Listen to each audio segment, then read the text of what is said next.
Let's see how to fix a pad touchscreen not working. In the first step, open Settings, then go to Accessibility.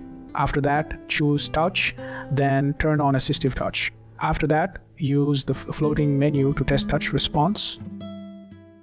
In the next step, open Settings, then go Display and Brightness. After that, modify brightness settings and switch off True Tone. Later, temporarily set Auto Lock to Never and check the screen. In the next step, open Settings, then go to Sounds and Haptics. After that, turn System Haptics off, then back on. Then move the ringtone volume slider to check responsiveness.